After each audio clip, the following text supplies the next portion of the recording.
Hello everyone and welcome back. I'm so glad you could come back to Granny's place. In the last video I talked to you about planting some flowers, and so I thought I'd show you some flowers that I'm going to plant this week in the pots outside. So I've been taking them indoors in the evening because it's been very, very chilly and I don't want them to freeze. So this is just one of them. This is my geranium. It's very, very small right now compared to what it will become once I put it outside. And you can probably see all these little buds that are going to be blossoms eventually. There's some over here, and it's a very healthy plant, but it'll really grow and be healthier when I put it in some deeper soil outside. Now this is a special cactus, and this cactus doesn't need much rain or water, but Grandpa had this at the office and he brought it home because it needs a bigger pot, and it just wants to grow much bigger, and so I'm going to put that in a bigger pot. And this was a special gift from our daughter, and so there's a really bright sunshiny window in his office, and it's just been growing like crazy. So that'll be fun to put that in a bigger pot and watch it grow much taller. So I got a few special gifts on Mother's Day. That was last week.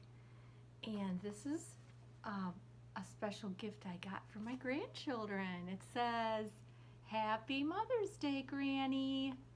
And they signed it. And this reminds me of how much my grandchildren love to play outside. They actually love to camp. And they also love to fish and look for dragonflies. And oh my goodness, we have such a good time when we're outside. And we're hoping to do that again soon with them. I also got a beautiful card for my daughter, and this one has a orchid on it. You can kind of see it's so 3D. It's like you want to touch it. It almost looks real. I love that. And then my other daughter gave me this beautiful little angel and a card, and on the card it says, "A guardian angel to keep close to your heart, for whenever she's with you, we're never apart." And there you see the little heart with wings. It's like the love that goes between us. Even if we don't live in the same town, we have love between us. And this little angel that protects us, it's not a real angel, but it reminds us of God's angels that protect us and make us feel loved. Okay. Got some more stories here. I always like finding these stories that are about animals. So this is a book that I have never seen before. I've never even read it. And it's about spiders of all things. Now, if we're going to be outside a lot, we're going to be seeing spiders this summer. So I thought it'd be fun if we could learn about them together. This is written by Deborah Marians, illustrated by Kristen Kest. I can read about spiders.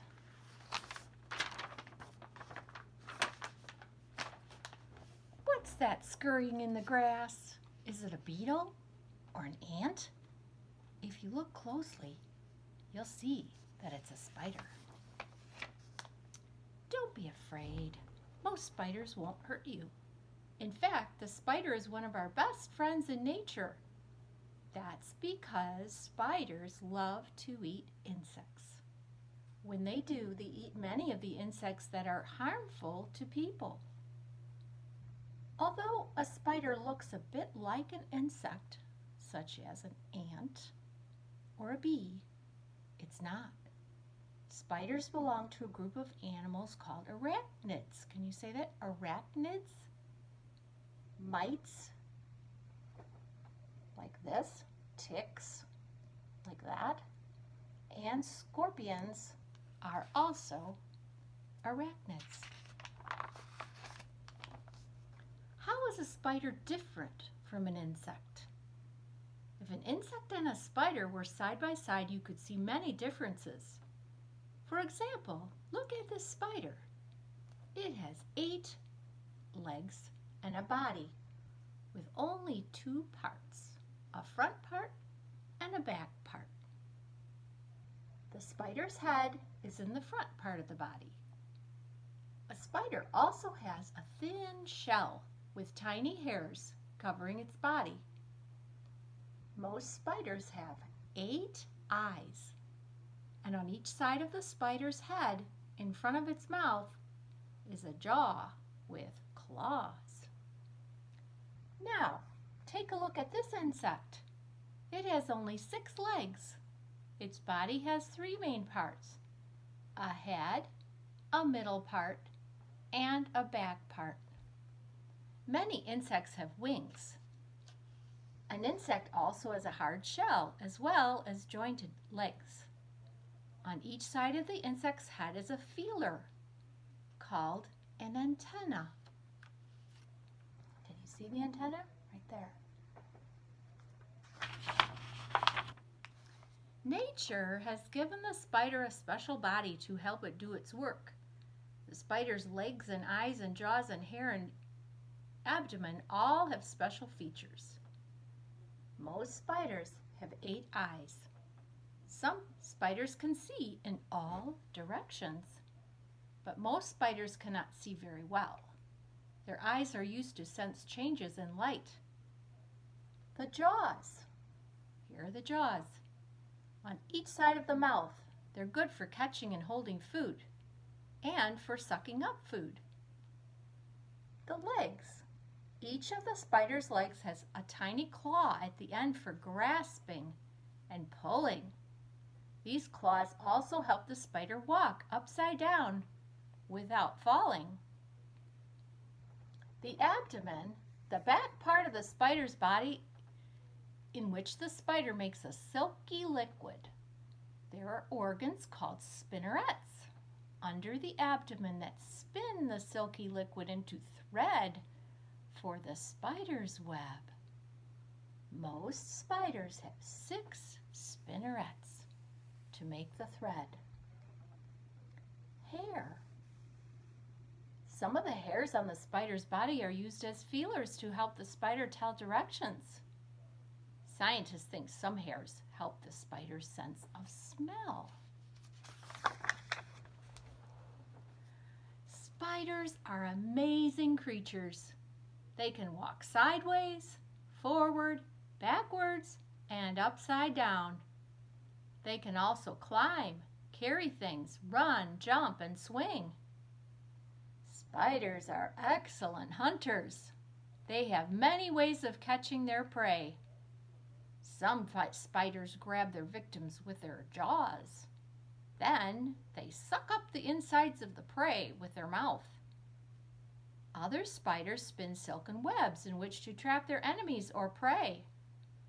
Spiders also spin silk for their homes and egg cocoons.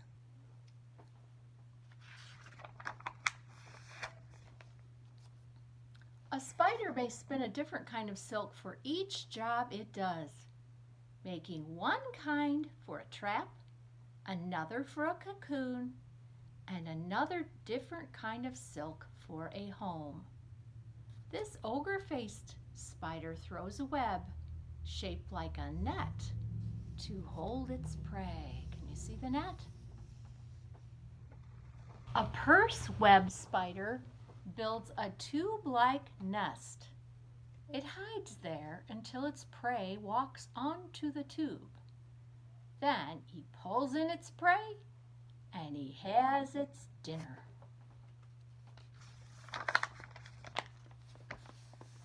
Most spiders live in webs. I need to put it closer so you can see the web. The webs are woven in special designs. Some of the most common types of spider webs are the orb, funnel, and tangled web. The orb web looks like a big round wheel with spokes in it. The tangled web, can you see the tangled web? Is a jumble of silken threads usually strung across the corner of a ceiling or wall. And the funnel web, often strung among the branches of a bush or among blades of grass. It is a rounded tube that looks very much like a real funnel.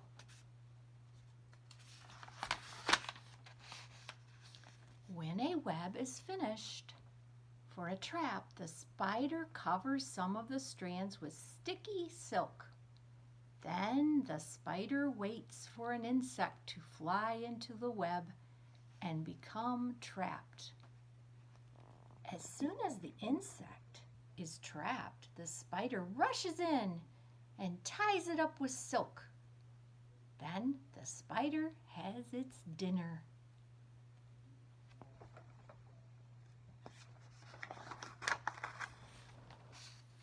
You can see spider webs in many different places. Some are in trees, some are in the grass, some are under leaves, some are in the attic and in basements. Did you ever see a spider in your house? Here's one in the corner.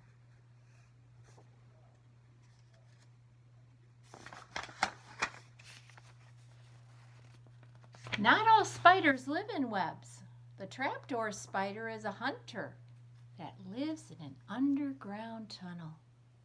The door to this spider's home is lined with silk. When the spider senses that an insect is nearby, it pushes open the door. Then the spider grabs the insect and drags it back to its home. Do you see the tunnel? He's going to grab the insect and put it in the tunnel and then eat it for dinner. The bola spider captures insects the way a cowboy ropes a cow. The spider spins a line of silk with a sticky ball at the end of the line. The spider throws out the line and ropes its food, catching its victim on the sticky ball. That's going to get caught on the sticky ball.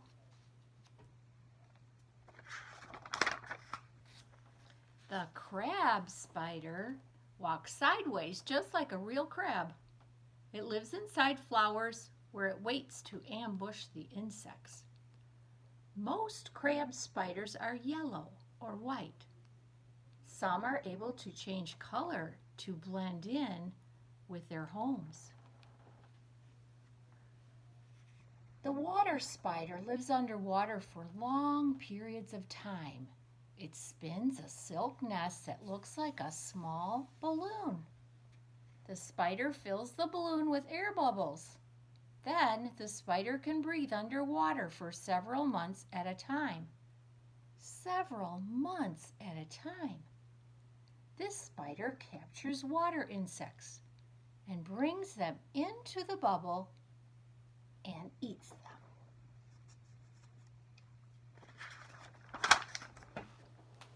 Wolf spiders are very good hunters. Like a real wolf, this spider runs swiftly to catch its prey. Wolf spiders often live beneath rocks. The jumping spider jumps on insects to catch them. It is brightly colored and lives in warm tropical places. The jumping spider will let you get very close to it, and then suddenly it will jump away. The most ferocious looking spider of all is the tarantula. This hairy hunter can be 4 to 5 inches long. That's about that big. At night, the tarantula comes out of the burrow in which it lives. The spider's ready for supper and hunts for insects, snakes, or lizards. And there's the lizard. Certain tarantulas that live in South America and Australia have bites that are poisonous to humans. Fortunately, the tarantulas that live in the United States are not poisonous. If you get bitten by a tarantula, in the United States. It may hurt, but it won't make you sick. Some tarantulas are so gentle that people keep them as pets. Would you like to have a pet tarantula? I don't think I would. Watch out for the black widow spider. This dangerous spider is poisonous. It's easy to spot a black widow. Shiny black in color, the black widow has a red or yellow mark on its abdomen. The mark is shaped like an hourglass. You see it? The brown recluse spider, also called the violin spider, is a dangerous spider that lives in dead leaves and bark and stone. It's found in dry areas of the mid and southwest United States. Have you ever seen baby spiders hatching? All baby spiders hatch from eggs. The eggs are kept in a silky sac or cocoon that's spun by the mother spider. The nursery web spider carries her egg sac under her abdomen, attached to the spinnerets or in her jaws. The wolf spider pulls her sac along behind her.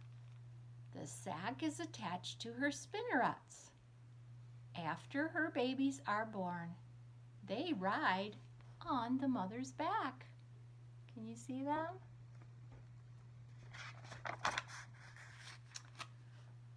But most mother spiders do not take care of their own babies. Because baby spiders are on their own as soon as they hatch. They must be able to spin silk right away. The baby spins a fine silk called gossamer. It's very beautiful. Sometimes on a warm summer night, you can see strands of gossamer floating in the breeze. Here's the strands. Baby spiders grow very quickly. They grow quickly right out of their skins.